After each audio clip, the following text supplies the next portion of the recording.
Saudara yang dikasihi Tuhan, sebelum kita masuk dalam ibadah PA, saya mengucapkan selamat sore, Shalom. Sejahtera Tuhan kiranya tetap dilimpahkan kepada kita semua.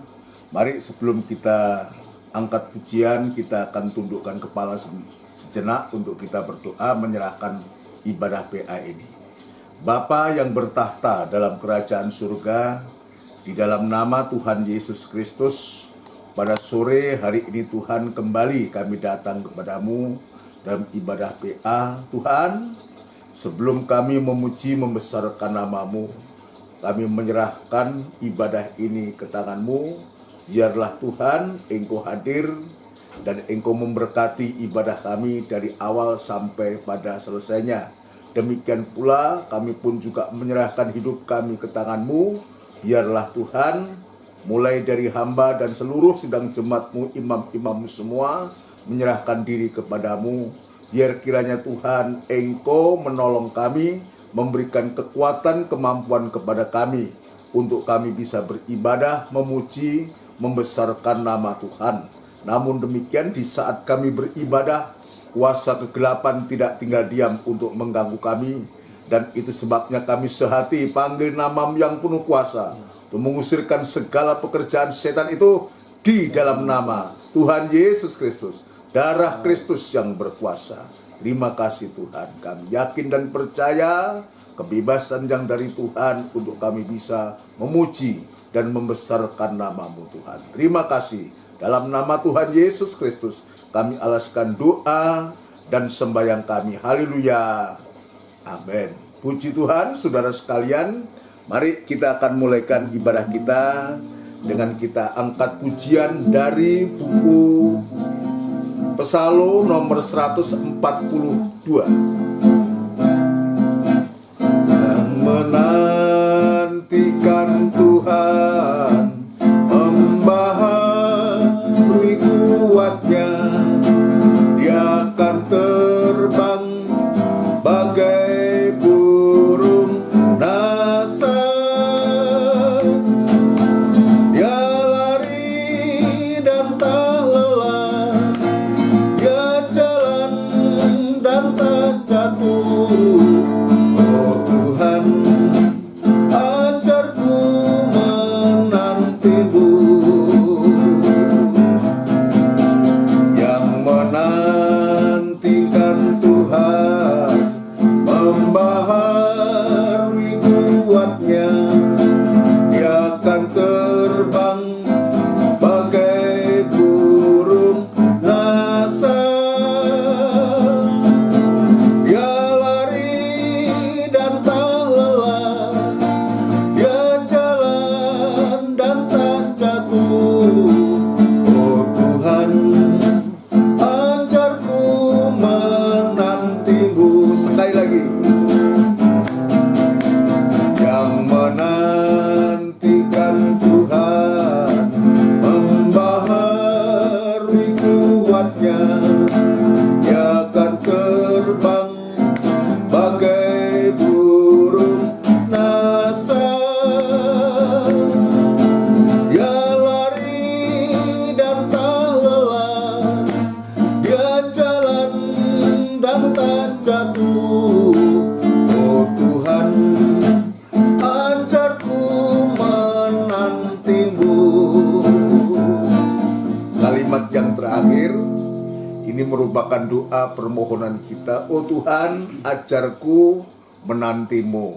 Ya, menanti tentu kedatangan Tuhan yang kedua kali. Itulah sebabnya biarlah kita lewat ibadah-ibadah ini, terutama ibadah PA ini, kita dibaharui dari sehari ke sehari sampai sewaktu-waktu benar-benar kita tanpa cacat dan celah. Bagi Tuhan tidak ada barang yang mustahil, sekalipun kenyataannya kita mengakui masih terlalu banyak kekurangan dan kelemahan. Namun demikian, kalau kita mau memberikan diri, memberikan hati untuk dijamah oleh firman Tuhan, maka betul-betul keubahan itu akan terjadi, bukan karena kekuatan kita, tapi karena kekuatan dari firman dan Roh Kudusnya. Mari kita mempersiapkan diri untuk masuk dalam firman Tuhan.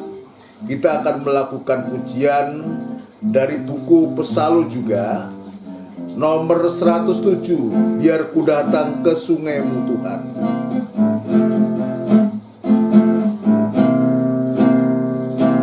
Biar ku datang ke sungai-Mu Tuhan,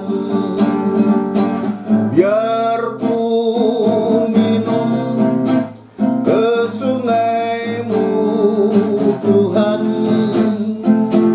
biar ku hidup ke sungai-Mu Tuhan, biar ku datang, biar ku minum, biar ku hidup, biar ku datang ke sungai-Mu Tuhan, biar ku datang ke sungai-Mu Tuhan, biar ku minum ke sungai-Mu Tuhan, biar ku hidup ke sungai-Mu Tuhan, biar ku datang, biar ku minum, biar ku hidup. Sekali lagi, biar ku datang ke sungai-Mu Tuhan, biar ku minum ke sungai-Mu Tuhan, biar ku hidup ke sungai-Mu Tuhan, biar ku datang, biar ku minum, biar ku hidup. Bersama kita tundukkan kepala, kita nyatakan kerinduan kita kepada Tuhan. Biar kita datang ke sungainya Tuhan, untuk kita boleh minum sepuas-puasnya, sehingga kita mengalami suatu kepuasan yang datangnya dari Tuhan. Terima kasih Tuhan. Terima kasih Engkau tahu kerinduan hamba, kerinduan seluruh sidang jemaat-Mu yang ada, untuk merindukan selalu akan Engkau, supaya kami boleh mendapatkan kesejukan, kesegaran daripada air firman-Mu Tuhan, air firman yang murni yang Engkau berikan kepada kami, supaya sungguh di hari-hari, di masa-masa sulit menjelang kedatangan-Mu ini, kami tidak akan menjadi kecewa dan takut, bahkan kami tidak tinggalkan Tuhan, sebab Engkau senantiasa di setiap waktu, di setiap saat, Engkau selalu memberikan kepuasan kepada kami. Terima kasih Tuhan, terima kasih. Itu sebabnya biarlah Tuhan kami datang kepadamu untuk merindukan itu semua, dan bukalah hati kami yang seluas-luasnya, untuk supaya firman-Mu itu boleh mendapatkan tempat yang terbaik dalam hati kami, dan kami betul-betul pada akhirnya mengalami suatu kepuasan, ketenangan, damai sejahtera yang dari Engkau. Terima kasih Bapa. Urapi firman-Mu dan urapi kami sekalian dalam pengurapan daripada Engkau sendiri Tuhan. Terima kasih. Demikian pula kami pun tetap teringat dan berdoa untuk gereja-gereja-Mu yang lain yang bersamaan beribadah semacam di tempat ini sore pada hari ini Tuhan. Biarlah Engkau juga menolong memakai para hamba-hamba-Mu, para sidang jemaat-Mu dimanapun sidang jemaat berada bersama gembalanya. Kiranya Engkau juga memberkati Tuhan. Pengurapan-Mu, pengurapan yang sama, Engkau juga nyatakan kepada gembala-gembala, hamba-hamba Tuhan, dimanapun mereka berada ya Tuhan. Terima kasih Bapa. Demikian pula hamba-Mu tetap berserah diri kepadamu, sebab hamba-Mu menyadari ketidakberdayaan, ketidakmampuan hamba. Itu sebabnya kami datang memohon pertolongan dari Engkau. Kuatkan hati hamba-Mu, berikan pertolongan kepada hamba-Mu untuk mampu menyampaikan firman-Mu dengan benar dan murni, supaya sungguh nyata bahwa firman Allah yang dibentangkan ini, yang Engkau berikan kepada kami ini, jawaban dari setiap masalah yang sedang kami hadapi di hari-hari ini. Terima kasih Tuhan kepada seluruh sedang jemaat-Mu yang berada di rumah-rumah. Tuhan, Engkau juga menolong, taruh dalam hatinya roh ketaatan yang dari Tuhan, roh yang selalu merindukan Engkau, merindukan senantiasa perkataan-Mu. Terima kasih Tuhan, terima kasih. Di dalam nama Tuhan Yesus Kristus kami alaskan doa dan kami sambut firman-Mu. Haleluya. Amin. Puji Tuhan, saudara sekalian. Ya, kita siapkan hati kita. Dan untuk itu sebelum kita lanjut dalam pemberitaan firman Tuhan, kembali saya mengucapkan selamat sore, shalom. Sejahtera Tuhan kiranya tetap dilimpahkan kepada kita. Kita bersyukur, kita berterima kasih kalau sore hari ini kita bisa bertemu kembali dalam ibadah pendalaman Alkitab Saku yang disertakan dengan perjamuan suci.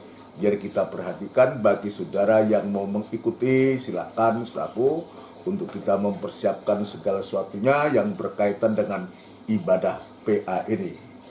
Di hari-hari ini saya sedang menyampaikan tentang firman nubuatan Saku. Kegunaan dari firman nubuatan itu Saku. Yang pertama adalah untuk menghibur Saku, dari kegunaan dari firman nubuatan, firman yang diungkap bukakan atau cahaya Injil tentang kemuliaan Kristus yang adalah wujud Allah atau gambar Allah ini Saku, yang berguna buat kita, buat sidang jemaat ya, untuk menghibur Saku, menghibur jemaat tentunya, sebab ini tertuju kepada jemaat Korintus Saku. Jadi menghibur jemaat khususnya di saat jemaat itu mengalami suatu kesulitan, masa susah, maka dia datang dengan roh kudusnya, roh penghibur itu. Bukan hanya menghibur, tapi dia juga mengajarkan segala sesuatu kepada kita, sekaligus mengingatkan setiap perkataan yang telah dia katakan. Jadi menghibur, tetapi juga dia mengajar, sekaligus mengingatkan. Artinya ketika kita dalam kesulitan, masa-masa sulit, masa kekurangan, masa pencobaan atau masa ujian itu, ya ketika kita rasanya putus asa dan tidak berdaya, Saku, maka Roh Kudus itu datang. Dia menghibur lewat apa? Lewat mengajarkan kita tentang firman Allah, tentang kebenaran, sekaligus dia juga mengingatkan setiap perkataan yang telah dia katakan. Artinya firman-firman Allah yang selama ini kita dengar Saku, yang mungkin kita juga lupa atau bagaimana, maka Roh Kudus itu mengingatkan akan firman Allah yang pernah kita sudah dengar dan baca. Lalu yang kedua adalah menasihati. Menasihati bagian yang kedua, kegunaan yang kedua ini, firman nubuatan ini ya berguna untuk menasihati baik secara pribadi Saku, maupun kepada seluruh sidang jemaat. Jadi kegunaannya menasihati, mulai dari ketika Tuhan itu menyatakan kehendaknya lewat firman-Nya, memakai hamba Tuhan siapapun juga, dan itu sebabnya ayat mengatakan, ya, beritakanlah firman baik atau tidak baik waktunya. Nyatakan apa yang salah, tegurlah. Nah, yang ketiga adalah, jadi isi dari firman pengajaran itu, isi dari firman nubuatan itu ada 3. Yaitu menyatakan dosa, menyatakan kesalahan, menegur dengan keras, Dan yang ketiga adalah setelah dinyatakan kekurangannya, kesalahannya, dosanya, ditegur dengan keras, ya, ketika dia dinyatakan dia tidak mau berubah, saudaraku, maka akan firman itu akan datang semakin keras, saudaraku. Untuk apa? Untuk supaya kita bertobat, saudaraku. Ya, dinyatakan keras, bertobat.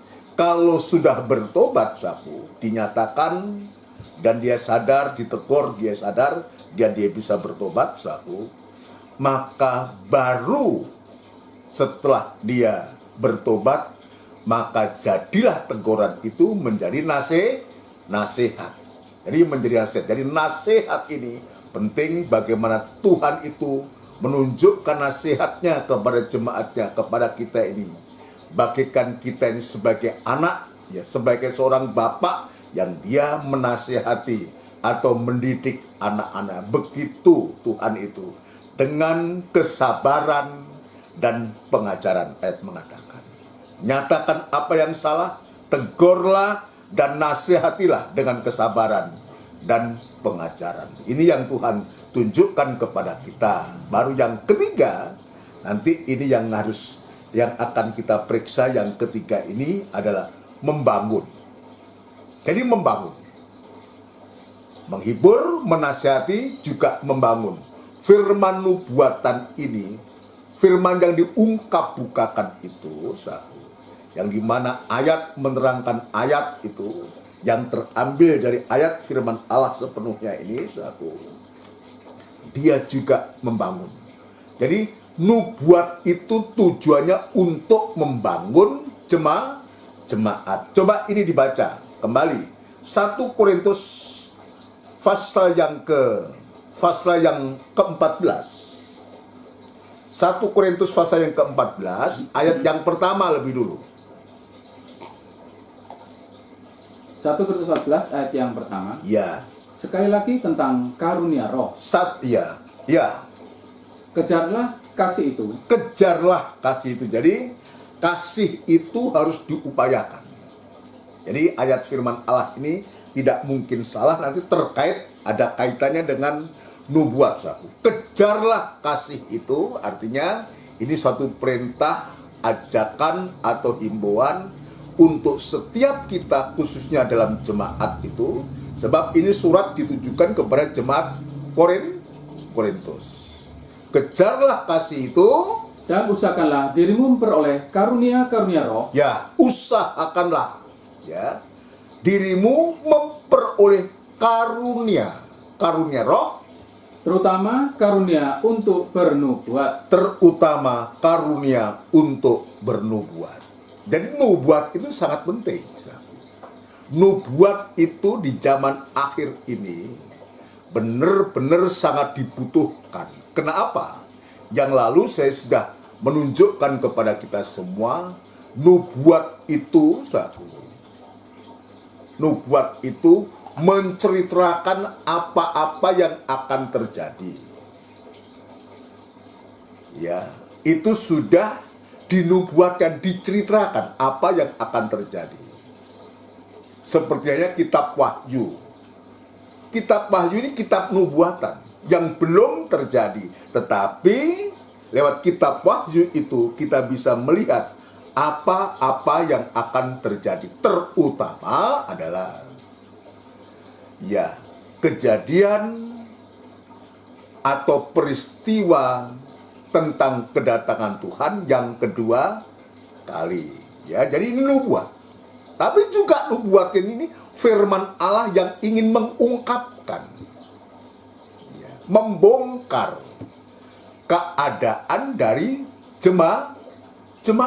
Untuk supaya apa? Tadi disebutkan, nyatakan apa yang salah, tegurlah, nasihatilah dengan kesabaran dan pengajaran. Artinya, untuk supaya jemaat di akhir zaman ini, saudara sekalian, betul-betul mengalami koreksi firman Allah. Setiap ibadah, baik ibadah-ibadah yang Tuhan sediakan, baik itu ibadah raya, terutama ibadah PA semacam ini, maupun doa dalam ibadah doa penyembahan Ini bertujuan untuk supaya firman nubuat itu menyatakan kekurangan kita, menegur dengan keras, supaya jemaat itu mengalami satu penyucian.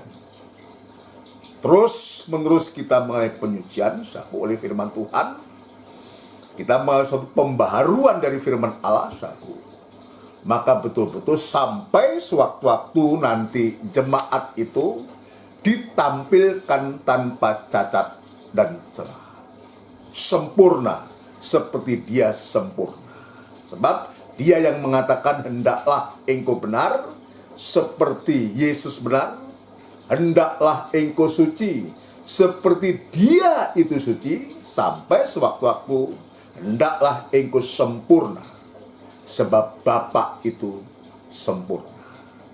Jadi ini yang Tuhan tunjukkan. Jadi sungguh-sungguh firman nubuatan itu penting. Ya, katakan kejarlah kasih itu dan usahakanlah dirimu memperoleh karunia roh terutama. Ada yang disebutkan terutama, berarti ini serius. Kalau disebutkan terutama itu penting, harus menjadi satu perhatian khusus. Terutama karunia untuk bernubuat. Nah, ini Tuhan pakai seorang nabi atau seorang siapa yang dipakai Tuhan untuk bernubuat. Sekarang ayat yang ketiga, Mas. Ayat yang ketiga. Ya. Tetapi siapa yang bernubuat? Nah, sekarang kita tunjukkan. Tadi katakan terutama karunia untuk nubuat. Maka ayat yang ketiga, tetapi siapa yang bernubuat, artinya sudah menunjuk orang siapa yang akan bernubuat. Ya, siapa yang bernubuat, yaitu ia berkata-kata kepada manusia. Nah, jadi bernubuat itu tujuannya untuk menyampaikan satu pesan kepada manusia. Saudara sekalian, berbeda dengan bahasa roh. Nanti kita akan baca, kita bandingkan. Ya, berbeda. Jadi, tetapi siapa yang bernubuat, ia berkata-kata kepada manusia.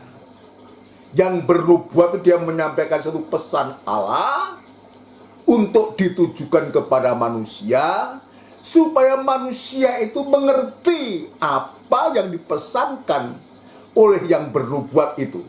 Apa isi dari nubuat itu yang disampaikan oleh orang yang bernubuat itu. Ya, terus?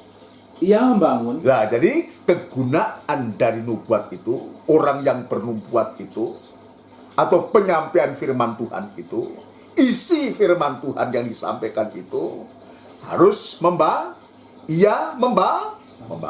terus menasihati dan menghibur. Ini yang Tuhan tunjukkan kepada kita. Berbeda kalau tadi sebutkan nubuat itu ia berkata-kata kepada manusia, tapi sebaliknya ayat yang kedua. Ayat yang kedua. Ya. Siapa yang berkata-kata dengan bahasa roh? Nah, siapa yang berkata-kata dengan bahasa roh atau bahasa glosolali, bahasa lidah, bahasa roh, terus? Tidak berkata-kata kepada manusia. Nah, ini beda. Orang yang berbahasa roh itu dia tidak berkata-kata kepada manusia, tetapi kepada Allah. Tetapi justru kepada Allah. Ini hebat ini. Hebat. Tetapi kita lihat. Ya, tetapi kepada Allah, terus? Sebab tidak ada seorang pun yang mengerti bahasanya. Nah, ia memang luar biasa bisa berkata-kata dengan Allah, tetapi orang lain atau manusia atau orang-orang di sekitarnya, dia tidak bisa memahami, tidak bisa mengerti.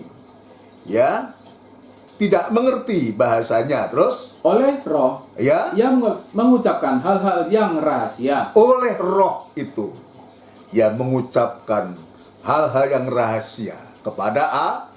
Berbeda dengan nubuat. Kalau nubuat itu, ia berkata-kata kepada manusia. Sekarang ayat yang keempat, Mas. Ayat yang keempat. Ya. Siapa yang berkata-kata dengan roh, dengan bahasa roh, ya, ia membangun dirinya sendiri. Nah, ini ada lanjutannya. Ya, dia tidak berbicara kepada manusia, tidak berkata-kata kepada manusia, tapi juga disebutkan ia siapa yang berkata-kata dengan bahasa roh, ia membangun dirinya sendiri, orang lain tidak terbangun. Itu sebabnya ayat yang pertama ya dikatakan, ya usahakanlah dirimu memperoleh karunia-karunia roh, terutama karunia untuk bernubuat. Kenapa? Karena nubuat itu nanti berkata-kata kepada manusia, orang lain. Jadi nubuat itu akan berdampak kepada sesama, kepada manusia, kepada jemaat. Saudara sekalian, terus Mas. Ia membangun dirinya sendiri. Ia membangun dirinya sendiri. Tetapi siapa yang bernubuat? Tetapi siapa yang bernubuat? Ia membangun jemaat. Ia membangun jemaat. Jadi saya sudah mengulangi berapa kali ini. Ya tidak mengapa saya mengulang-ulang untuk supaya kita betul-betul paham, kita bisa mengerti. Yaitu sebabnya disebutkan siapa yang bernubuat, ia membangun jemaat. Jemaat itu terbangun. Ya, bagaikan yang bernubuat, yang selalu bernubuat dalam kandang penggembalaan itu ada gembala yang selalu menyampaikan firman Allah itu. Ketika gembala itu dia menyampaikan firman Allah,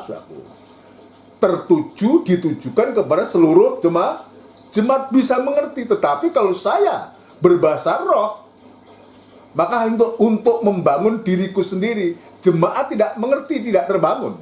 Kecuali ayat mengatakan ada orang yang mengartikan bahasa itu, menafsirkan bahasa itu, sehingga jemaat dapat dibangun. Nah, itu sebabnya di hari-hari ini biar kita sungguh-sungguh mendengarkan firman nubuatan ini, firman yang dikatakan, firman yang diucapkan itu. Untuk apa? Untuk supaya setiap jemaat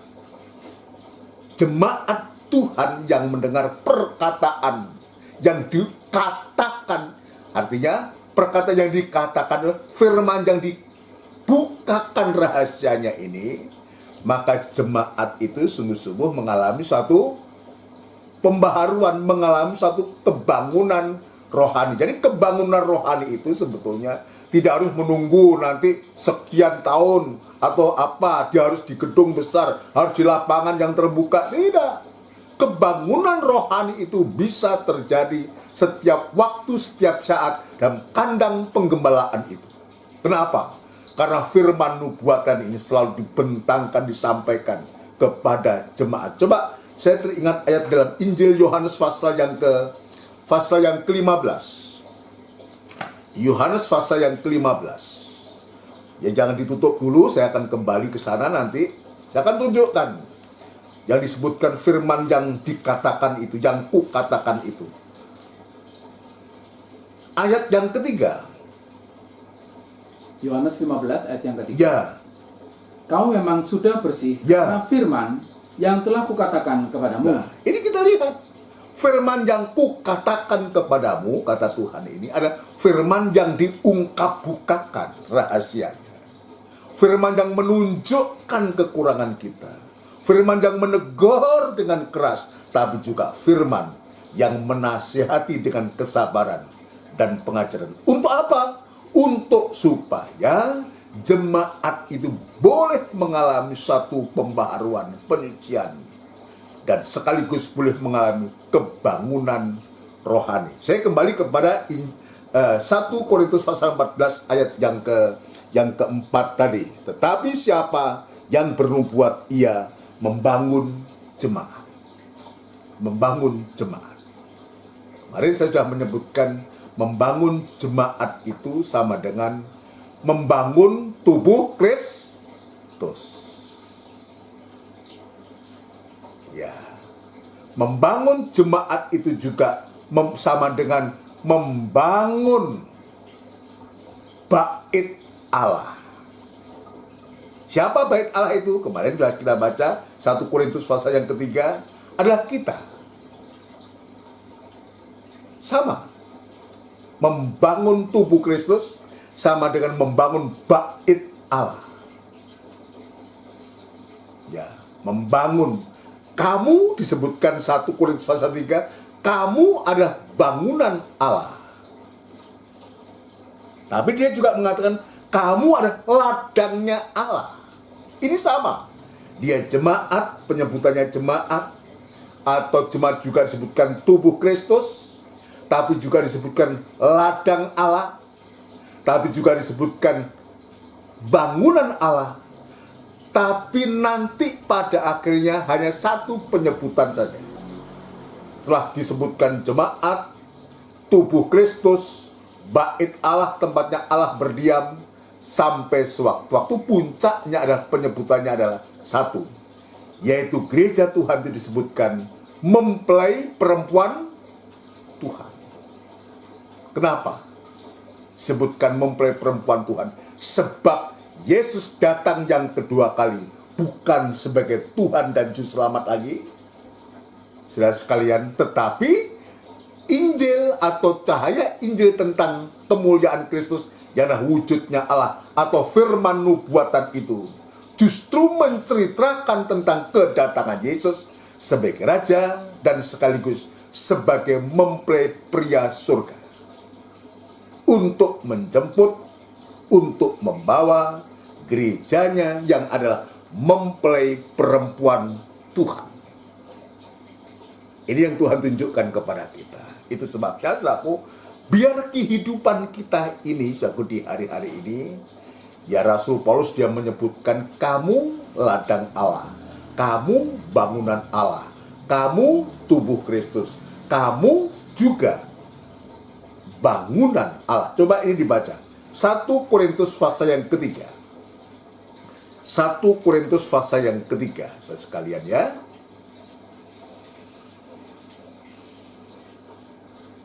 Ayat yang ke-9. 1 Korintus 3 ayat Ya. yang ke-9. Ya. Karena kami adalah kawan sekerja Allah. Karena kami adalah kawan sekerja Allah. Ini adalah Paulus dan rekan-rekannya, saudara. Paulus juga Apolos di atasnya, nanti kita bisa baca.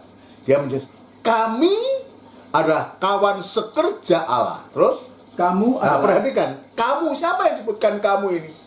Adalah sidang jemaat Korintus saat itu. Kamu adalah ladang Allah. Jadi jemaat itu adalah ladangnya Allah. Kenapa disebutkan ladang Allah?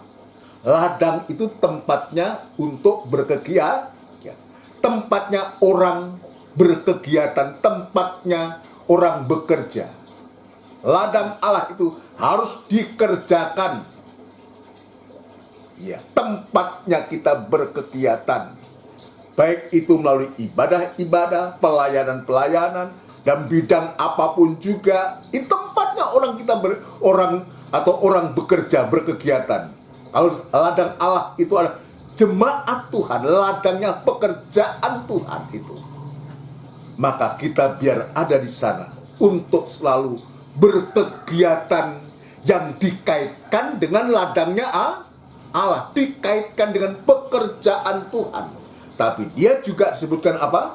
bangunan Allah. Kamu adalah ladang Allah, tapi juga bangunan Allah.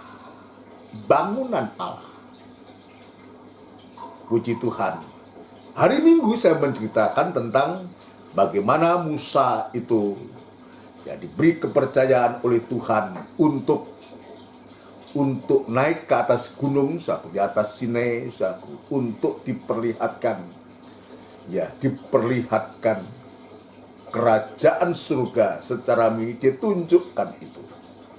Tujuan daripada Allah itu menunjukkan kepada Musa untuk supaya Musa nanti membuat apa yang dilihat di Gunung Sinai itu nanti akan dibuat ya di tengah-tengah bangsa Israel itu, untuk supaya ya bangsa Israel ini bisa beribadah seperti apa, beribadah menurut pola apa yang sudah ditentukan Allah, yang sudah diperlihatkan oleh Musa.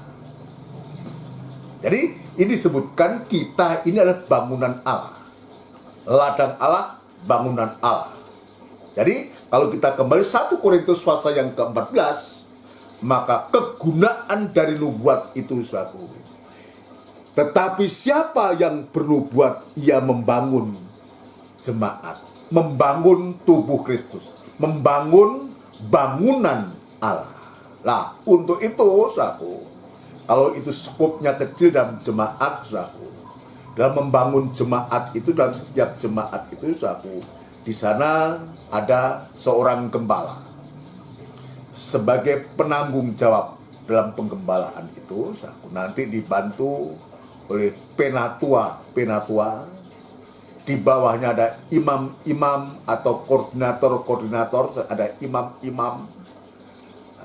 Banyak bidang dalam pekerjaan Tuhan itu. Imam apa? Ada yang sangkur, ada yang musik, ada yang macam-macam, ada yang kolektan, bahkan ada yang harus membersihkan gereja dan mengatur segala sesuatunya yang berkaitan dengan ladang Tuhan, yang berkaitan dengan penggembalaan itu. Lah, untuk membangun jemaat ini tidak mungkin hanya seorang diri, seorang gembala sendiri harus bekerja. Ya, tidak mungkin. Tidak mungkin, saudaraku. Itu sebabnya kenapa ketika Tuhan memilih Musa, maka Tuhan juga menunjuk Besaliel dan Aholiab. Ini penting. Ini memberikan suatu pelajaran kepada kita untuk supaya dalam membangun jemaat itu ada kerjasama. Ya, ada kerjasama. Bekerja, sebab disebutkan kamu adalah ladang Allah, tempatnya untuk kita bekerja. Nah, itu sebabnya ini mengingatkan kita ketika kita dalam penggembalaan, nanti skop yang lebih besar, ada antar penggembalaan, ya, mungkin lebih besar lagi sampai sewaktu-waktu terjadi suatu persekutuan antara Israel dan kafir, menjadi satu tubuh Kristus yang maka yang dibutuhkan adalah bekerja sama. Apa bekerja sama itu? Saling bisa menghargai satu dengan yang lain, bisa bekerja sama, bisa menerima kekurangan orang lain. Kalau kita dalam bekerja sama kita merasa diri paling benar, kamu begini, kamu begitu, maka tidak akan pernah terjadi kebangunan rohani. Jemaat itu tidak akan pernah terbangun. Karena apa? Kita tidak sehati, kita tidak sepikir, ya, kita berjalan memaksakan kehendak kita, apa maunya kita. Nah, itu sebabnya firman nubuatan ini akan menunjukkan, akan mengajarkan kepada kita untuk menyadarkan kita, kamu itu ladang Allah, kami kawan sekerja Allah, tapi kamu adalah ladang Allah dan bangunan Allah. Maka dengan hamba Tuhan, rekan sekerja itu hamba-hamba Tuhan yang dipercayakan Tuhan untuk menggembalakan ini, dengan seluruh sedang jemaat harus bisa bekerja sama. Coba kita lihat apa yang terjadi dalam jemaat Korintus ini, yang membuat Tuhan lewat Rasul Paulus mengatakan semacam ini. 1 Korintus pasal yang ketiga. Kembali 1 Korintus pasal yang ketiga. Ini yang menjadi sebab suatu sehingga ya seringkali tidak terjadi suatu persekutuan, tidak saling membangun. Karena apa? Coba dibacakan ini. Ayat yang pertama. 1 Korintus 3 ayat yang pertama. Ya. Perselisihan. Ya, terjadi perselisihan. Jadi perselisihan menjadi sebab sehingga jemaat itu tidak bisa mengalami suatu kebangunan rohani. Tidak terbangun, tidak dibangun satu. Tapi sebaliknya, kalau ada kesatuan dalam jemaat, saudaraku, maka betul-betul jemaat itu akan dibangun. Lewat firman pengajaran, firman nubuatan akan mengalami kebangunan rohani. Ini dari skop yang paling kecil, saya nggak ingin yang ke jemaat saja, antar jemaat saja. Apa yang terjadi? Ayat yang pertama. Ya. Dan aku, Ya, dan aku, saudara-saudara, saudara-saudara, pada waktu itu tidak dapat berbicara dengan kamu ya. seperti dengan manusia rohani. Nah, kenapa? Karena terjadi perselisihan tadi. Nah, ada yang aku dari kelompok ini, dari golongan ini, nanti kita lihat terus. Tidak bisa. Kamu, ya. Tetapi hanya dengan manusia duniawi Tetapi hanya dengan manusia duniawi. yang belum dewasa dalam Kristus. Terus, Susulah yang kuberikan kepadamu, ya, bukanlah makanan keras, ya, sebab kamu belum dapat menerimanya. ya, terus. Dan sekarang pun kamu belum dapat menerimanya. Nah, ini karena itu sebabnya, ya, terjadinya seperti itu, saku. Nah, kita mengharapkan, saku, dengan firman nubuatan ini, hal-hal yang terjadi pada sidang jemaat Korintus tidak terjadi lagi. Terus, Mas. Karena kamu masih manusia duniawi. Terus. Sebab jika di antara kamu ada iri hati dan perselisihan, ada iri hati, ada perselisihan, bukanlah hal itu menunjukkan bukankah hal itu menunjukkan bahwa kamu manusia duniawi terus dan bahwa kamu hidup secara manusiawi. jadi iri hati dan perselisihan itu bukti bahwa jemaat itu, kehidupan itu masih manusiawi, masih duniawi. Ya, terus? Karena jika yang seorang berkata, Jika yang seorang berkata, aku dari golongan Paulus, nah ini saya dari kelompok ini, grup ini, ya terus aku, dia katakan apa? Aku dari golongan Paulus, dan yang lain berkata, ya, aku dari golongan Apolos, aku dari golongan Apolos, bukankah hal itu menunjukkan ya, bahwa kamu manusia duniawi yang bukan rohani? nah terus, Jadi, apakah Apolos, Ya. apakah Paulus, ya, pelayan-pelayan Tuhan, Ya. olehnya kamu menjadi percaya, terus, masing-masing menurut jalan yang diberikan Tuhan kepadanya. nah sebetulnya nggak usah mempersoalkan siapa Apolos, siapa Paulus. Biar aja Apolos mengerjakan apa yang harus dikerjakan. Paulus juga begitu mengerjakan apa yang harus dikerjakan. Seperti hanya Tuhan menunjuk kepada Besalia dan Aholiab. Masing-masing sudah Tuhan memberikan pengertian, roh dan pengertian kepada Besalia juga Aholiab untuk mengerjakan bagiannya. Kalau sudah bisa membaca dalam kitab Keluaran pasal yang ke-31 dan pasal 35, kita akan melihat di sana bagaimana Tuhan mengatur demikian rupa, memberikan karunia sesuai dengan karunia-Nya. Ya, terus Aku menanam, Apolos menyiram, tetapi Allah yang memberi pertumbuhan. Nah, sebetulnya tidak persoalan Apolos atau Apolos. Nggak usah kita mempersoalkan siapa yang menanam dan siapa yang menyiram. Yang terpenting itu biarlah yang menyiram punya bagian menyiram, ya menyiramlah. Kerjakan ketika harus menyiram ini dengan hati yang sungguh. Ketika yang punya bagian menanam, menanamlah dengan rasa syukur. Kenapa demikian?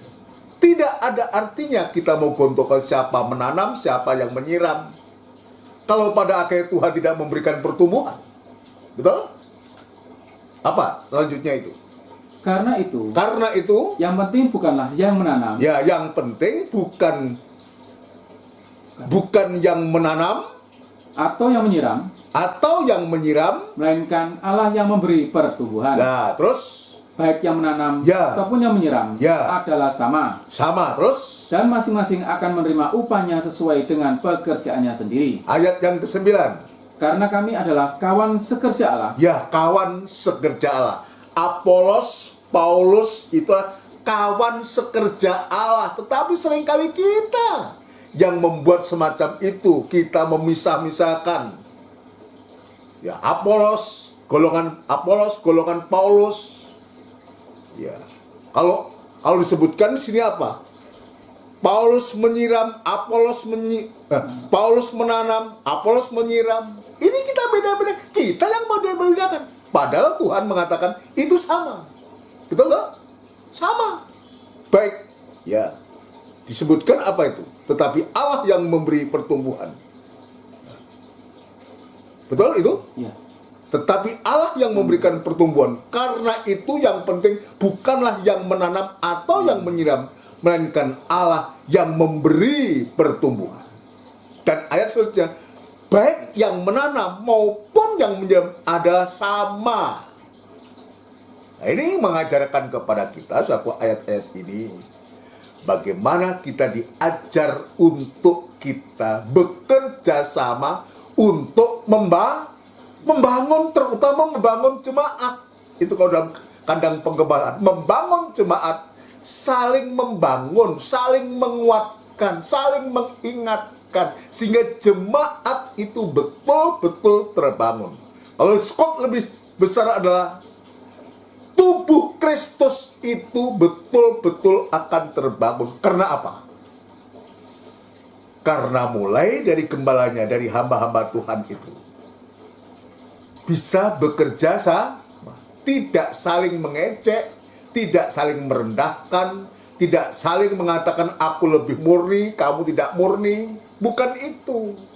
Ayolah, dimanapun Tuhan tempatkan kepada kita, kita belajar untuk kita bisa bekerja sama untuk membangun jemaat. Ini pertama-tama kepada Apolos, kepada Paulus, yang menunjuk hamba-hamba itu, mulai dari hamba-hamba Tuhan, gembala-gembala, bisa bekerja sama, tidak saling menyalahkan, tidak saling menghakimi, tidak saling merasa diri benar, tidak. Ayo kita bekerja sebagai pelayan-pelayan Tuhan, kawan sekerja Allah, bekerja seperti apa yang Tuhan tunjukkan. Yang menyiram, biarlah dia menyiram. Yang menanam, biarlah dia menanam. Yang terpenting bagaimana Tuhan itu yang memberikan pertumbuhan. Nah, kalau itu bisa dilakukan, betul-betul akan nanti dampaknya adalah kepada sidang jemaat. Lalu dia katakan, kamu adalah ladang Allah. Ladang tempatnya untuk dikerjakan, untuk berkegiatan. Ladang Allah sarana untuk kita bisa betul-betul nanti bisa fokus untuk kita mengerjakan ladang Allah ini. Dan kamu juga bangunan Allah. Jadi kerjasama ini penting. Kalau dalam penggembalaan itu tadi saya mengatakan antara gembala dan pinatua, imam-imam dan seluruh sidang maafkan, dan seluruh sidang jemaat itu betul-betul kita bisa bekerja sama. Kita nggak usah mengatakan oh ini itu, tidak usah. Apalagi kalau sudah ada iri hati dan perselisihan. Nah, sekarang saya ingin menunjukkan apa yang membuat jemaat itu sulit untuk dibangun. Tadi disebutkan karena adanya iri hati dan perselisihan. Ada yang merasa diri paling benar, ya, yang lain salah. Nah, selama semacam itu terjadi pada jemaat atau di tengah-tengah jemaat, maka jemaat itu akan menjadi sulit untuk dibangun. Biar sebagus apapun juga firman yang disampaikan oleh seorang gembala, ya, tapi kalau masih ada iri hati dan perselisihan ini, masih blok-blokan begitu, golongan-golongan semacam itu, maka akan menjadi sulit jemaat itu bisa dibangun. Tetapi sebaliknya, kalau mulai dari gembala dan sidang jemaat itu ada kerjasama untuk bisa saling membantu, ya, saling membantu, sebab gembala tidak bisa seorang diri.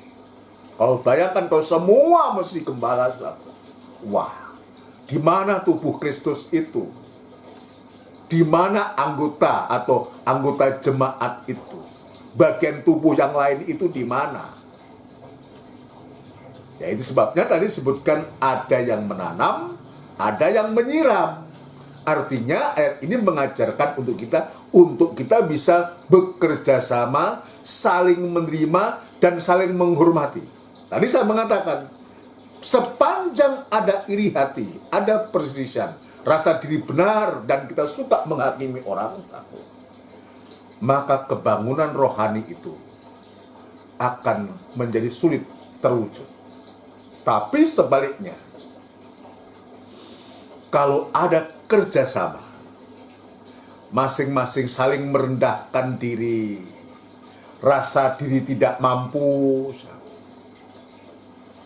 ya, merendahkan diri, ada kelemah lembutan, ada kesabaran, maka kita akan bisa saling membantu. Kalau itu ada dalam jemaat, saya punya keyakinan jemaat Tuhan, anak-anak Tuhan itu akan mengalami kebangunan rohani. Maka firman nubuatan itu akan sampai. Saudara sekalian, untuk membangun jemaat, untuk membangun tubuh Kristus, untuk membangun bait Allah itu akan terbangun. Ayo coba kita belajar sekarang. Kita belajar dari Efesus pasal yang keempat. Ya, Tuhan sudah menunjukkan betapa dalam jemaat Korintus terjadi suatu perselisihan yang membuat jemaat itu tidak nyaman. Itu sebabnya perselisihan iri hati ini harus segera diselesaikan. Diselesaikan kepada Tuhan. Kita mohon kepada Tuhan untuk supaya kita mengalami kebangunan rohani suatu. Maka Tuhan ajarkan kepada kita dalam Efesus pasal yang keempat. Efesus pasal yang keempat. Ya, puji Tuhan, Efesus pasal yang keempat, ayat yang pertama. Mulai. Efesus 4 ayat yang pertama. Ya. Kesatuan jemaat dan karunia yang berbeda-beda. Kesatuan jemaat dan karunia yang berbeda-beda. Beda-beda karunia, tapi ada kesatu. Terjadi artinya apa? Jemaat itu dibangun. Jemaat itu mengalami kebangunan rohani. Beda, itu nggak apa-apa. Beda dalam hal apa? Dalam hal karunia. Yang satu diberikan karunia untuk bermain musik, umpamanya. Yang satu diberikan karunia untuk menyanyi, backing vokal atau grup kur atau sangkur. Yang satu diberikan karunia apa? Untuk kolektan. Ya. Yang satu diberikan karunia untuk terima tamu, umpamanya. Ya. Yang satu ada bagian untuk mengatur sound system. Tapi juga ada yang dapat bagian untuk membersihkan tempat ibadah. Beda-beda karunia, beda-beda kemampuan. Tetapi kalau kita masing-masing yang beda itu, ya, merindukan satu kebangunan rohani, maka akan pasti akan terjadi satu kesatuan. Kesatuan jemaat dan karunia yang berbeda-beda. Terus, sebab itu aku menasihatkan kamu. Perhatikan Paulus kepada jemaat Efesus ini. Sebab itu aku menasihatkan kamu. Apa? Aku orang yang dipenjarakan karena Tuhan. Orang yang dipenjarakan karena Tuhan. Jadi ini ternyata dia menulis saat dia di mana? Di penjara. Dipenjarakan karena Tuhan. Sebetulnya dia dalam kesulitan, dalam kesusahan, saudara. Untuk apa ngurusin jemaat? Kan begitu. Wah, aku jadi susah. Jemaat juga nggak ingat sama saya, umpamanya bidang kesusahan. Tapi Paulus ini memberikan satu gambaran, memberikan satu contoh yang luar biasa. Sekalipun dia di penjara, tapi dia hatinya itu masih sangat peduli terhadap pekerjaan Tuhan. Dia merindukan. Sebab itu aku menasihatkan kamu.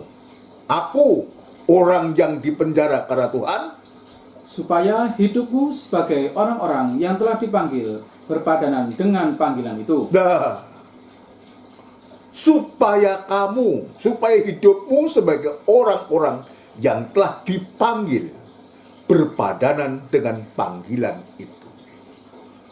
Kita nggak usah bikin-bikin, nggak usah bikin drama, nggak usah. Ya kita hidup seperti apa adanya ketika Tuhan memanggil kita. Ya kita nggak usah kita kayak apa lalu kita nggak usah. Ayat mengatakan, supaya hidupmu sebagai orang-orang yang telah dipanggil berpadanan dengan panggilan itu. Ya, jadi coba kita jujur di hadapan Tuhan. Ayolah, kita sebagai apa dan kita mendapatkan tugas apa ini dalam jemaat ini satu. Yang tujuannya yang terpenting untuk supaya jemaat itu dengan beda-beda karunia, tetapi tetap terjadi suatu kerukunan, kesatuan. Nah, kalau ini terjadi, kembali kepada 1 Korintus 14, maka jemaat akan dibangun. Di samping firman itu betul-betul tujuan untuk mempersatukan kita, mengeratkan kita lewat firman pengajaran ini. Maka di praktek kita sehari-hari, maka betul-betul jemaat itu akan dibangun. Tidak mustahil Tuhan juga tambahkan jiwa-jiwa datang kepada Tuhan. Kenapa? Sebab kebangunan rohani itu sedang terjadi dalam jemaat. Dia akan merasakan, mengalami. Tidak menutup kemungkinan karena dia merasakan, mengalami. Dia bisa bersaksi kepada orang-orang lain.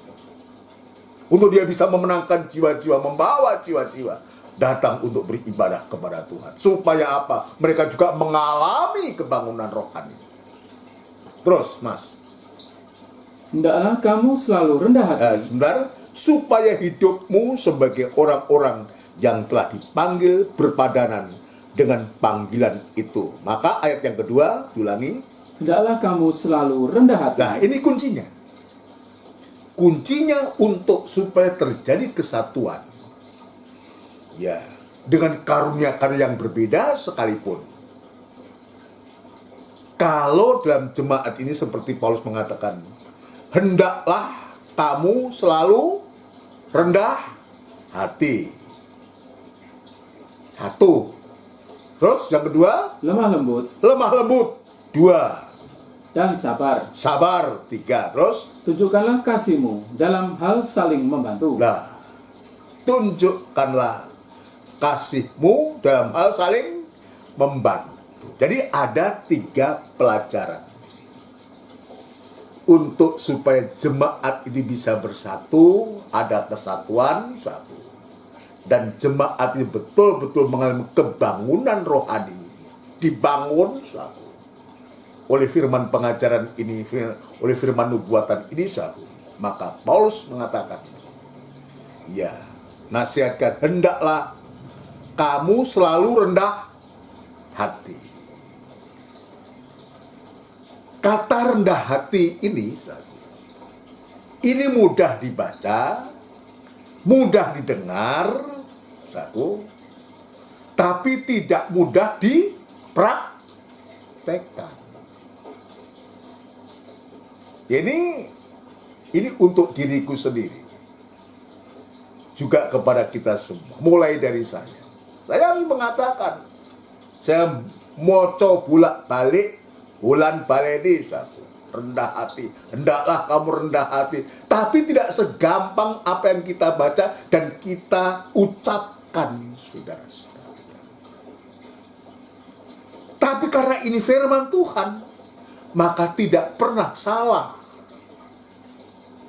Kenapa disebutkan, hendaklah kamu selalu rendah hati? Sebab Tuhan tahu kita tidak rendah hati. Betul. Andai kata Tuhan melihat kita sudah rendah hati semua, perlu nggak ini? Seperti halnya, andai kata dunia itu damai, saudaraku, maka tidak perlu hukum. Dan semua damai. Kenapa ada hukum? Kenapa ada peraturan? Karena ternyata memang banyak orang melanggar aturan. Sama dengan ini, hendaklah kamu selalu rendah hati, sebab Tuhan tahu kita tidak rendah hati. Kita cenderung setiap kita itu hanya memikirkan kepentingannya sendiri, keperluannya sendiri. Ya, tidak rendah tapi tinggi hati kita ini. Tapi kita bersyukur kepada Tuhan. Kalau dalam PA ini Tuhan tunjukkan, sebab Tuhan ingin rindu jemaat itu mengalami kebangunan rohani. Ya, mengalami kebangunan rohani. Ya, ini belum bicara tentang, ini baru membangun jemaat. Belum lagi nanti biaya pembangunan itu. Belum lagi bangunan itu apa? Belum, masih terlalu jauh. Kita belajar apa yang ada. Ayo kita masuk di sini. Hendaklah kamu rendah hati. Ya, apa sih rendah hati itu? Rendah hati ini pelajaran yang tidak pernah ada tamatnya. Saya teringat Pendeta Pong mengatakan ada 3 mata pelajaran yang tidak pernah tamat. Pelajaran yang pertama adalah rendah hati. Yang kedua adalah lemah lembut. Dan yang ketiga adalah sabar. Ini nggak ada tamatnya ini. Tidak ada tamatnya. Sekarang Tuhan ajarkan, hendaklah kamu rendah hati. Rendah hati ini adalah kemampuan sebetulnya. Bukan orang, jadi disebutkan orang rendah hati, orang yang jalan jongkok-jongkok atau apa. Bukan itu. Rendah hati itu menunjuk hati ini loh. Hati yang rendah. Bukan hati yang sombong. Bukan hati yang tinggi hati. Maksudnya, rendah hati itu adalah kemampuan untuk kita bisa menerima firman. Ini yang pertama, yang utama. Ya. Kenapa? Sebab firman Tuhan nggak bisa kita terima dengan hati yang tinggi. Rasa diri mampu, rasa diri bisa. Nggak akan bisa. Firman Tuhan itu hanya bisa kita terima ketika kita bisa rendah hati. Kita ini siapa? Aku ini sopo? Kok begitu luar biasanya Tuhan dengan firman-Nya itu berbicara kepada kita. Lah kalau kita tidak rendah hati, kita tidak akan bisa menerima firman Tuhan. Jadi saya katakan rendah hati ini kemampuan untuk kita bisa menerima firman itu. Menerima firman itu artinya bisa menerima pribadi Allah. Saudara sekalian, ya. Yang kedua, rendah hati artinya. Rendah hati ini tadi saya katakan kemampuan untuk kita bisa menerima firman. Yang kedua, rendah hati itu adalah kemampuan untuk kita bisa mengaku dosa. Gampang nggak mengaku dosa itu? Kadang kita mengaku kalau nggak dipaksa. Seperti orang yang tertangkap polisi, dia melakukan kejahatan. Ya, sebab nggak ada orang pencuri ngaku, aku pencuri, nggak ada. Gua pui dulu baru dia ngaku, Ustaz. Artinya apa ini? Mengaku karena dipaksa. Jadi terpaksa dia mengaku. Bukan begitu. Bukan begitu kita kepada Tuhan itu tidak perlu kita dipaksa-paksa. Ketika firman menunjukkan kesalahan kita, menegur kita dengan keras, bagi orang yang rendah hati, maka dia diberikan kemampuan untuk mengakui segala kejahatannya, segala dosanya. Ini perhatikan, diberikan kemampuan untuk ini. Kalau dia bisa menerima firman Allah, bisa mengaku dosa, aman dia. Kenapa? Sebab ketika dia merendahkan, direndah hati, dia bisa mengaku dosa kejahatannya, maka dia tidak akan mengalami kematian. Yang lalu saya mengatakan ada dosa yang tidak mendatangkan maut, yaitu adalah dosa yang diakui. Tapi juga ada dosa yang mendatangkan maut, yaitu dosa yang tidak diakui karena dia sombong tinggi hati. Dan ayat juga mengatakan, kalau kamu mengaku dosa kejahatanmu, Allah itu setia dan adil, dia mengampuni juga menyucikan. Jadi orang yang rendah hati, orang yang akan disucikan oleh Tuhan. Kalau kita mengalami penyucian terus-menerus, sewaktu-waktu Tuhan datang, dia menyempurnakan yang ia sucikan. Jadi rendah hati ini pelajaran yang penting. Ini kunci untuk kita bisa membangun, bisa saling membangun, bisa saling menolong, ya, terutama di tengah-tengah jemaat. Konteksnya jemaat ini membangun jemaat. Kalau ada kerendahan hati, setiap kita, mulai dari hamba Tuhan, saya sendiri gembala, dan seluruhnya penatua juga pelayanan, rendah hati semua, gereja aman, penggembalaan aman. Sebab apa? Tidak akan ada perselisihan. Karena apa? Tidak ada iri hati. Semua rendah hati. Jadi kemampuan untuk bisa menerima firman Allah, sekaligus kemampuan untuk bisa mengaku dosa. Lalu yang kedua, hendaklah kamu selalu lemah lembut. Jadi selalu rendah hati, selalu lemah lembut. Jadi kata selalu kan terus menerus ya. Terus setiap kali lemah lembut. Wah, capek om. Orang kayak gini bagaimana saya mau rendah hati, mau lemah lembut dengan orang yang model kayak gini, om? Tapi Alkitab katakan selalu. Ini mengajarkan kepadaku juga, kepada kita semua. Hendaklah kamu selalu rendah hati, lemah lembut. Ini sama. Ini juga kekuatan, kemampuan.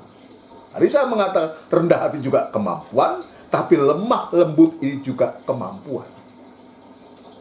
Apa itu lemah lembut? Ini penting dalam jemaat. Dalam persekutuan jemaat itu. Lemah lembut itu kemampuan untuk bisa menerima kekurangan orang lain. Satu. Bisa menerima kalau ada saudara kita ada kelemahan. Ya jangan dirasanilah. Kita ngerumpiin, kita kumpul ngerumpiin, menceritakan kekurangan dia, kelemahan dia. Harusnya ketika kita melihat kekurangan orang itu, biar kita bisa menerima dengan hati yang lembut. Menerima kekurangan saudara kita.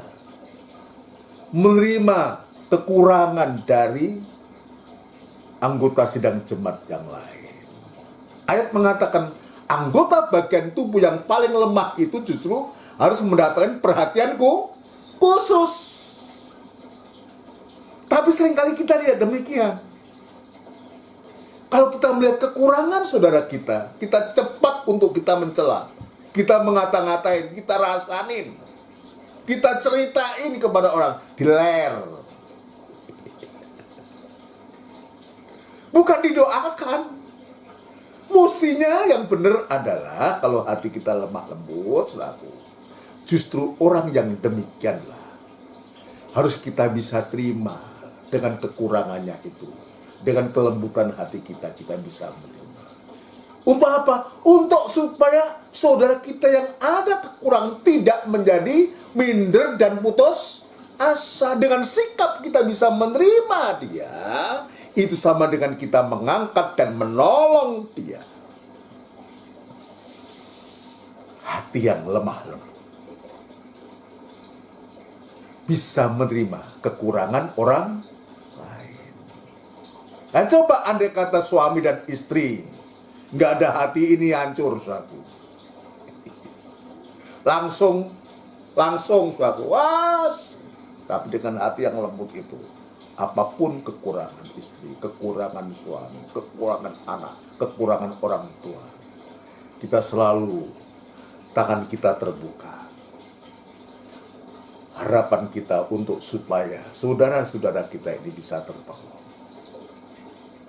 Ya, menerima kekurangan orang lain. Tetapi juga orang lemah lembut ini adalah juga kemampuan untuk mengakui keberhasilan orang lain.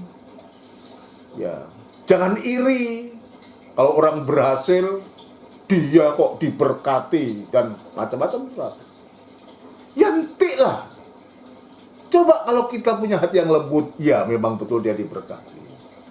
Apa Tuhan juga tidak bisa memberkati kita? Kalau kita iri hati, wah, repot kita. Tapi sebaliknya kalau kita punya hati yang lembut, maka Tuhan pun juga bisa memberkati kita. Kalau teman kita berhasil, puji Tuhan, berarti Tuhan juga akan bisa membuat berhasil untuk kita. Jangan iri. Ya, jangan. Artinya kita bisa mengakui kelebihan orang lain. Dia kok diberkati, enak dia gini-gini, aku kok gak enak. Ya koreksi, Pak. Kenapa kita gak enak? Mungkin kita kurang lemah lembut, gampang ngerasani, gampang maitu. Ya, tidak bisa menerima kekurangan orang lain. Coba kita periksa. Lalu yang ketiga, sabar. Ya, hendaklah kamu selalu sabar. Sabar itu juga selalu. Nah, kita ini enggak, ya, firman ditujukan kepada kita, memang Tuhan melihat kita belum lemah lembut, belum rendah hati, sekaligus belum sabar. Kita ini kalau mendengar, melihat sesuatu, kita sudah langsung, daging kita langsung, gak sabar. Saya ini bukan saudara, saya sendiri belum sabar dan tidak sabar. Ya, seringkali kita menggunakan kekuatan kita, kemampuan kita untuk kita cepat untuk membalas. Aku ini sudah tersakiti, saya harus menyakiti. Itu bukan sabar, bukan lemah lembut, bukan rendah hati itu. Tapi ini mengajarkan kita untuk kita juga selalu sabar. Karena Tuhan tahu kita gak sabaran. Carpe diem kita ini. Kemarin saya menyebutkan, apa itu sabar? Sabar itu artinya tidak bersungut-sungut. Tapi sabar itu juga tidak gampang kecewa dan putus asa. Tidak gampang kecewa dan putus asa. Terutama ketika kita diperhadapkan dengan yang namanya kesulitan dan penderitaan. Kita ini maunya kan sak-dek-saknyet, sudah tahu saja. Ada sesuatu, sekarang harus Tuhan, sekarang harus Tuhan. Nggak sabar. Akibatnya apa? Kita bisa kecewa, putus asa. Tidak menutup kemungkinan kalau itu tidak cepat diobati, tidak tertolong, tidak ditolong satu. Maka kita bisa tinggalkan Tuhan, terutama ketika kita menghadapi yang namanya kesulitan dan persoalan-persoalan. Arti sabar yang kedua adalah sabar untuk menunggu saatnya Tuhan. Sabar itu sabar menunggu saatnya Tuhan. Jadi membutuhkan waktu. Kenapa? Ketika kita harus menunggu saatnya Tuhan, mungkin ada rencana Tuhan dalam kita. Ada sesuatu yang harus kita selesaikan sehingga Tuhan memberikan waktu. Ya, untuk kita bisa sabar menunggu saatnya Tuhan. Tuhan ada maksud untuk kita. Tapi yang pasti rancangan Tuhan buat kita itu bukan rancangan kecelakaan. Tapi rancangan damai dan penuh dengan pengharapan, sabar. Tuhan memberikan waktu untuk kita. Itu sebabnya ayat mengatakan, Tuhan itu tidak menghendaki ada satupun manusia yang binasa. Kalau dia belum datang sampai, itulah sabar, panjang sabarnya Tuhan. Artinya, dia memberikan waktu kepada manusia. Sama dengan sabar untuk Tuhan memberikan waktu kepada kita. Untuk bisa introspeksi diri, koreksi diri. Dan kalau ternyata dalam waktu-waktu Tuhan yang Tuhan berikan kepada kita, untuk bersabar itu, Tuhan ingatkan sesuatu kepada kita. Itu kesempatan untuk kita berdamai dengan Tuhan. Sekaligus berdamai dengan sesama kita.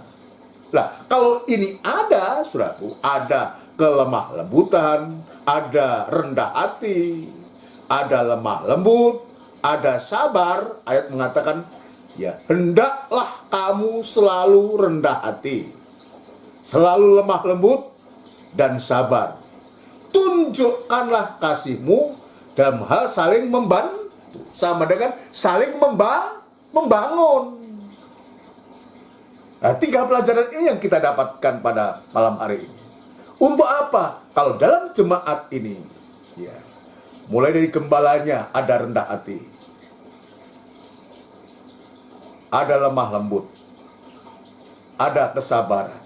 Demikian juga untuk penatua, untuk pelayan-pelayan Tuhan, imam-imam, dan bidang apapun juga. Maka jemaat ini akan mengalami suatu kebangunan rohani. Kenapa? Sebab kita bisa menunjukkan itu. Menunjukkan itu apa? Kita memperlihatkan. Tunjukkanlah kasihmu dalam hal saling membantu. Kalau ini terjadi, maka jemaat itu betul-betul mengalami kebangunan rohani. Dibangun. Maka tidak sia-sia firman penggembalaan itu dibentangkan dalam jemaat. Tidak menjadi sia-sia. Ini sungguh luar biasa yang Tuhan tunjukkan. Ini satu. Tadi disebutkan dalam 1 Korintus pasal yang ke-14, dia katakan, tetapi siapa yang bernubuat, ia membangun jemaat.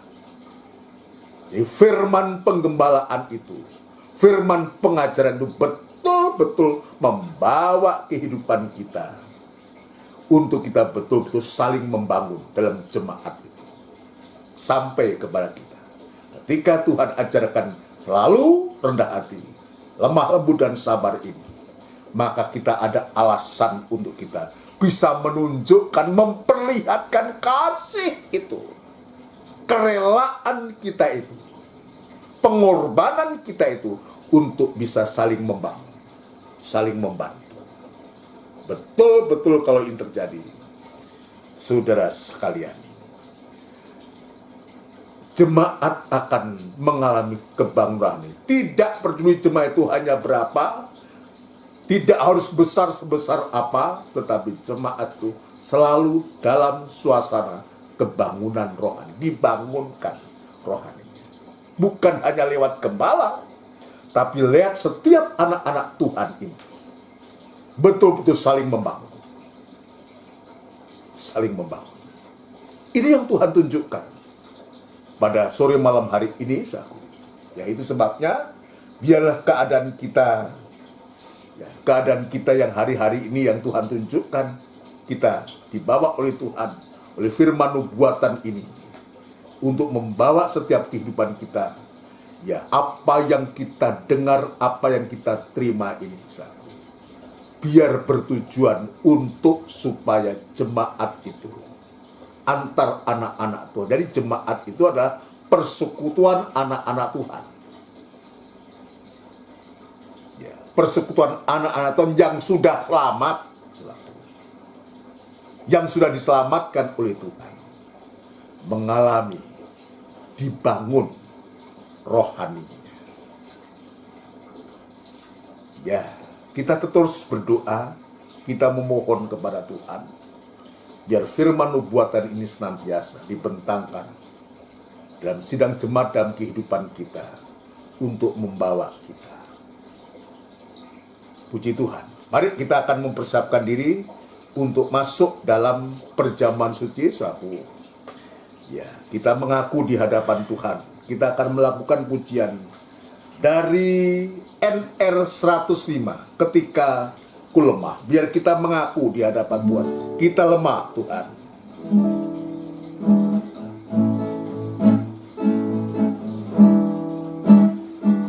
Ketika ku lemah, Dia datang. Ketika ku jatuh, Dia angkat. Ketika ku sakit, Dia sembuhkan. Ketika ku perlu, Dia ada. Yesus, ku cinta Kau. Yesus, ku puji Kau. Yesus, ku serahkan hidupku.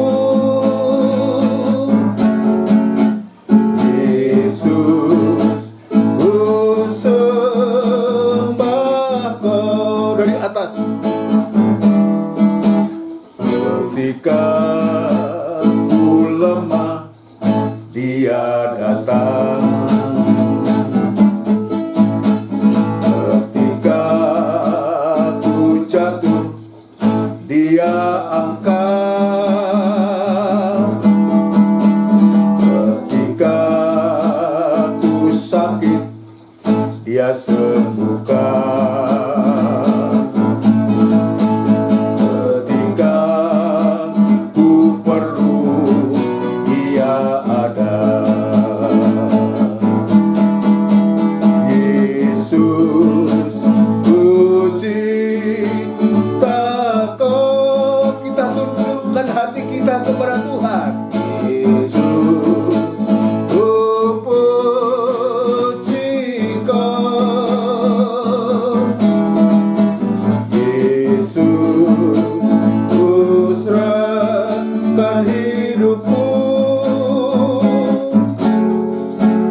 Yesus, ku sembah Kau. Yesus, ku cinta Kau.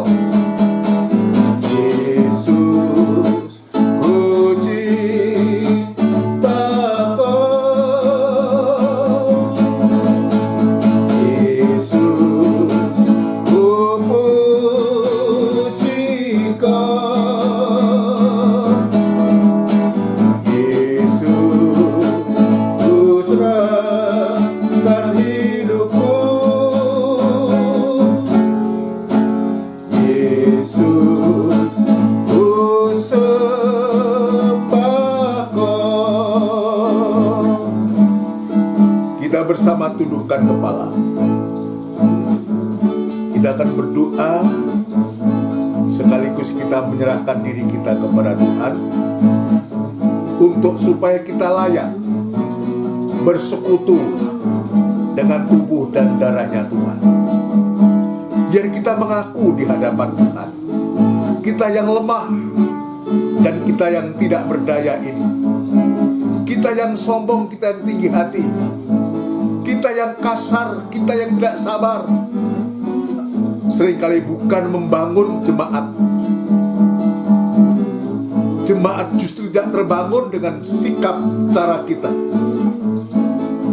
tapi justru menjadi sandungan bagi sedang jemaat. Tuhan, mulai dari hamba ini, mulai dari hamba dan seluruh sidang jemaat-Mu yang ada, biarlah firman Allah ini menemplak kami, dan kami sadar Tuhan, kami mengakui Tuhan, dan kami sekaligus merindukan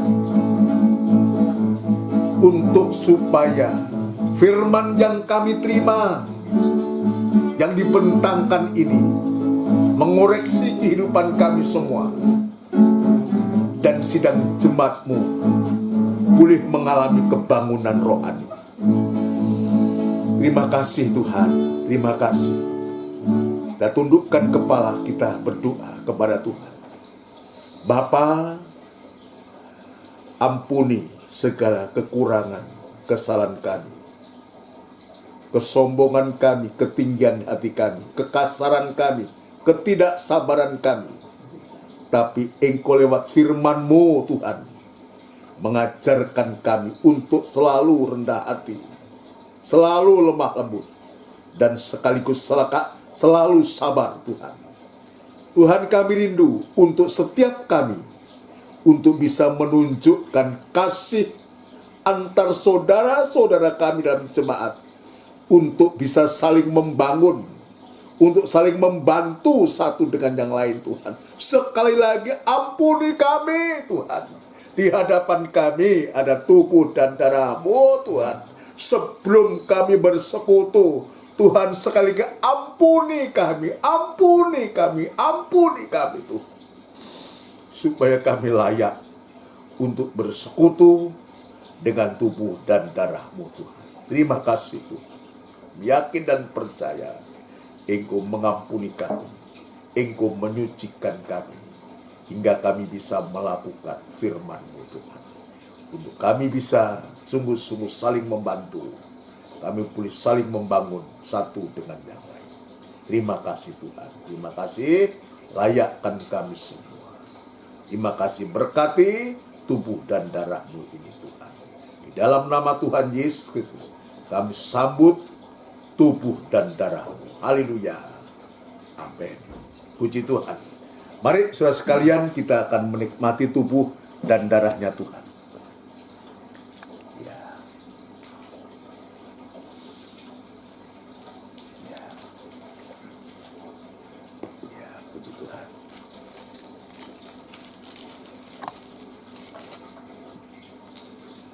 Kita persiapkan hati kita untuk kita bersekutu dengan tubuh dan darahnya Tuhan.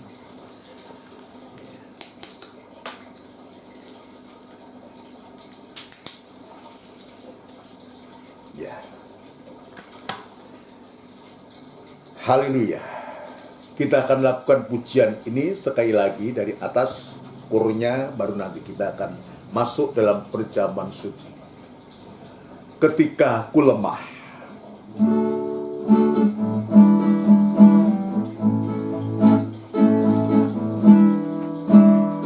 ketika ku lemah, Dia datang. Haleluya.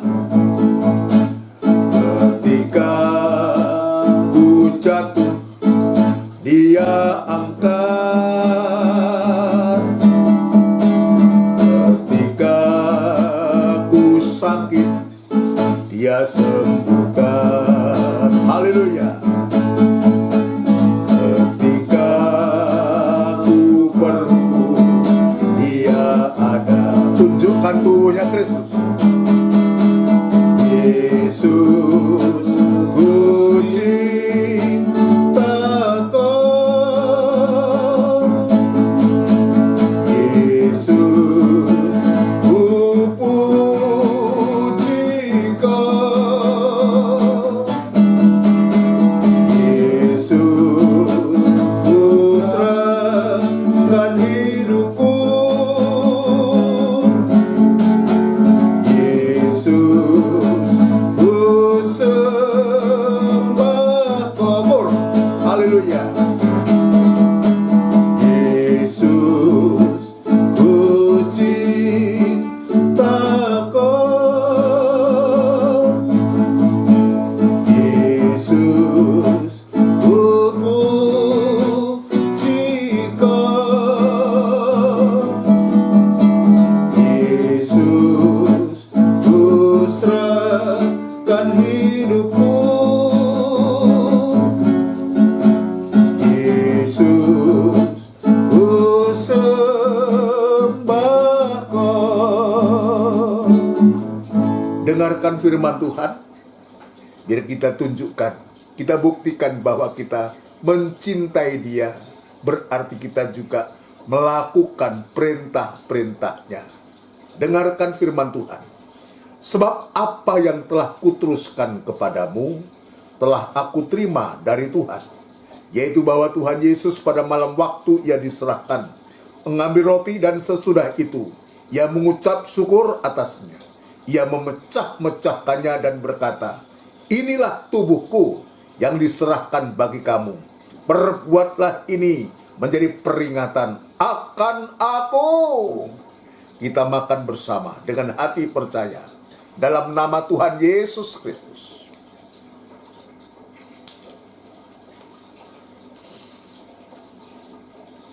Haleluya.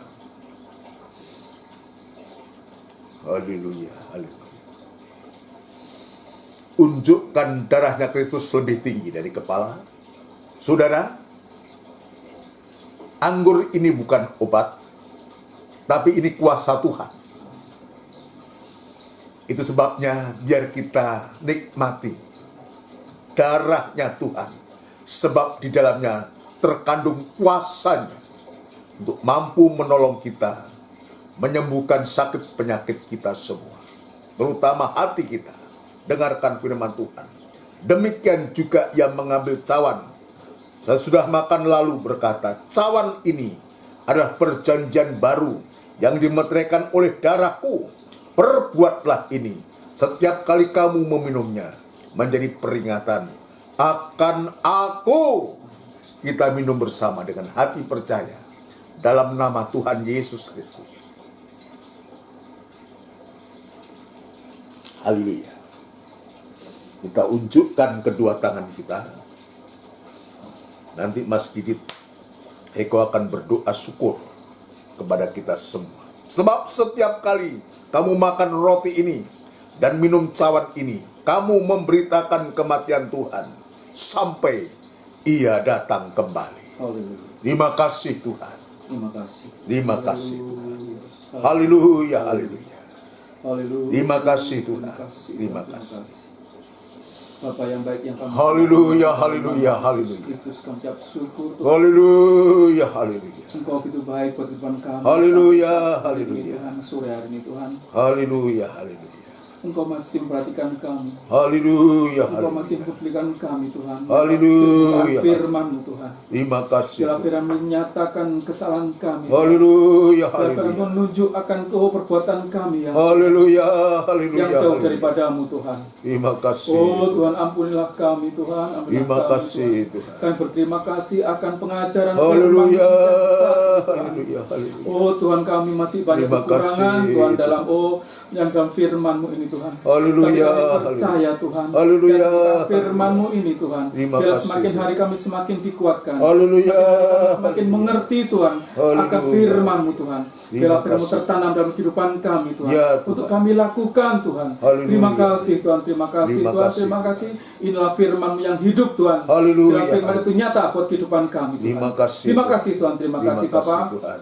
Oh, sekali lagi Tuhan, bila Haleluya. firman itu selalu ada dalam setiap langkah kehidupan kami Haleluya. dan menerangi Haleluya. kami Tuhan, Terima terutama kasih, dalam Tuhan. masa pandemi ini Tuhan. Ya, Oh Tuhan, yang kami masih banyak Tuhan keraguan Haleluya. Tuhan, Haleluya. yang masih banyak Tuhan kebimbangan Tuhan. Haleluya. Percaya Tuhan, Haleluya. Engkau muatkan firman itu Tuhan Haleluya. buat kehidupan Haleluya. kami Tuhan. Terima kasih, Terima kasih Tuhan. Tuhan, terima kasih Bapak, Terima terima kasih, kasih Tuhan. Tuhan. Kami juga berdoa untuk Haleluya. jemaat Haleluya. KGM Tuhan, Ya, khususnya Tuhan Tuhan. dimanapun berada Tuhan. Haleluya. Mungkin dalam masa kesulitan Tuhan, Haleluya. mungkin dalam penyakit Tuhan, Haleluya. Haleluya. Biar Engkau sembuhkan Tuhan, biar Engkau Haleluya. tilik Tuhan imannya Tuhan, supaya Terima dikuatkan kasih, Tuhan. Tuhan. Terima Terima kasih kasih. Tuhan, terima kasih Bapak, terima kasih. Ya, Dan Tuhan. juga khususnya hamba-Mu Tuhan, Haleluya. Tuhan, firman-Mu, Kemurahan-Mu. pakai bibir dan lidahnya Tuhan, Kemurahan-Mu. setiap urapan-Mu Tuhan, Ya, nyata Ramaya dalam setiap Sakya, perkataan Ramaya firman yang Ramaya di dalam mulutnya Tuhan. Haleluya. Terima kasih Tuhan, terima kasih Bapak, Terima bila kasih. pribadi-Mu ada dalam setiap kehidupan Tuhan. Haleluya. Terima kasih Tuhan, terima kasih Terima Bapak, kasih, dan juga Tuhan mungkin ada berbagai permasalahan dalam hamba-Mu Tuhan. Haleluya. Keluarganya Tuhan, oh Tuhan, Engkau campur Tolong, Tuhan. Tuhan. Haleluya. Oh Tuhan, Engkau Haleluya. sempurnakan Tuhan. Haleluya. Terima kasih Tuhan, terima Terima kasih Bapa, kasih. terima kasih Tuhan. Terima kasih. Tuhan yang jadi pada sempurna ini Tuhan, Haleluya. biar Engkau sempurnakan Tuhan. Amin. Hanya di dalam nama Tuhan Yesus Kristus kami berdoa dan mengucap Haleluya. syukur. Haleluya. Haleluya. Amin. Amin. Puji Tuhan, demikianlah firman Tuhan pada ibadah PA ini. Kiranya memberkati kita semua. Untuk jadwal ibadah kita, besok ada ibadah doa dan penyembahan yang akan dimulai pada jam 5:30 sore tepat hari Kamis, jam 5:30 sore tepat. Ya, lewat daring ini suatu kita tekuni seberapa jauh Tuhan berkehendak untuk kita ya dalam ibadah-ibadah semacam ini. Nanti diteruskan hari Minggu kita kembali dalam ibadah raya jam 5:30 sore tepat, juga dilanjutkan nanti ibadah PA seperti hari ini ya, dimulai 5:30 sore tepat. Ya, kita dalam situasi yang demikian, kita selalu saya mengingatkan untuk kita saling mendoakan satu dengan yang lain. Jangan kita lupa, sekalipun kita dalam situasi yang begini, ibadah dan pelayanan, khususnya imam-imam yang terkait dalam pelayanan di GKGM, aku terutama untuk kita tetap berkegiatan, sebab kita adalah ladangnya Allah, bangunan Allah tempatnya untuk kita tetap berkegiatan dalam ladangnya Allah. Puji Tuhan, mari kita akan akhiri ibadah kita untuk kita tundukkan kepala, untuk kita menerima doa berkat. Bapa yang baik, yang bertahta dalam kerajaan surga, Engkau sudah memberkati kami dengan firman dan perjamuan suci Tuhan. Sebelum kami berpisah satu dengan yang lain, biarlah kiranya Tuhan memberkati kami mulai dari hari ini sampai Engkau datang yang kedua kali, terutama dalam ibadah-ibadah yang Tuhan sudah sediakan kepada kami. Pada saat sore malam hari ini kami berdoa kepada seluruh sedang jemaat-Mu, mulai dari anak-anak, remaja, kaum muda, dewasa sampai pun yang paling sepuh. Tuhan dimanapun saat ini berada, biar Tuhan senantiasa memberkati.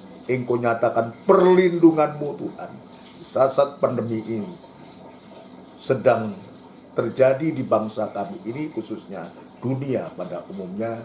Biar Engkau melindungi kami, menjaga kami, jauhkan dari virus ini Tuhan, sehingga anak-anak-Mu juga boleh mengalami keleluasaan untuk bisa beribadah kepadamu. Terima kasih Tuhan, terima kasih. Kami berdoa untuk saudara kami yang mungkin membutuhkan pekerjaan, mencari pekerjaan, atau yang sudah bekerja di kota, di luar kota, bahkan di luar pulau sekalipun, di luar negeri sekalipun. Engkau juga ada di sana, Engkau juga jaga, lindungi, bungkus dengan kuasa daripada Engkau sendiri. Namun demikian, kuasa kegelapan yang coba selalu ingin mengganggu sidang jemaat-Mu, Tuhan kami sehati panggil nama yang penuh kuasa, mengusirkan segala pekerjaan setan itu di dalam nama Tuhan Yesus Kristus, darah Kristus yang berkuasa. Terima kasih ibadah-ibadah yang Engkau sudah sediakan, biar kami belajar untuk menekuninya Tuhan, untuk supaya kami sungguh mengalami kebangunan rohani, sehingga kami satu dengan yang lain boleh saling membangun, dan sidang jemaat-Mu betul-betul dibangunkan oleh firman pengajaran ini Tuhan. Terima kasih Bapa, terima kasih bangsa dan negara kami, Republik Indonesia. Tuhan kami serahkan ke tangan-Mu, biar Tuhan menolong dalam kesulitan ini, dan Tuhan pakai para pemimpin-pemimpin kami, Bapak Presiden, Wakil Presiden, jajaran menteri yang ada, juga pejabat negara di pusat sampai pun daerah. Tuhan, biarlah mereka bahu-membahu untuk bisa mengatasi masalah yang sedang bangsa kami ini hadapi dan alami Tuhan. Biar damai sejahtera-Mu, pertolongan-Mu, jauhkan dari perselisihan, jauhkan dari keributan, jauhkan dari pertempuran, tapi gantikan damai sejahtera-Mu itu ada di tengah-tengah bangsa kami. Terima kasih Tuhan, terima kasih. Saudara kami akan berpisah satu dengan lain. Ada yang berkegiatan, ada yang mau beristirahat malam. Tuhan, kami serahkan ke tangan-Mu, tubuh, jiwa, dan roh kami. Terima kasih Tuhan, terima kasih. Saudaraku yang kekasih, biarlah rahmat anugerah cinta yang besar, yang datangnya dari Allah Bapa, Sang Putra, dan Roh Kudus, yang sepenuhnya di dalam nama Tuhan Yesus Kristus. Haleluya. Amin. Selamat malam. Tuhan memberkati kita semua. Puji Tuhan.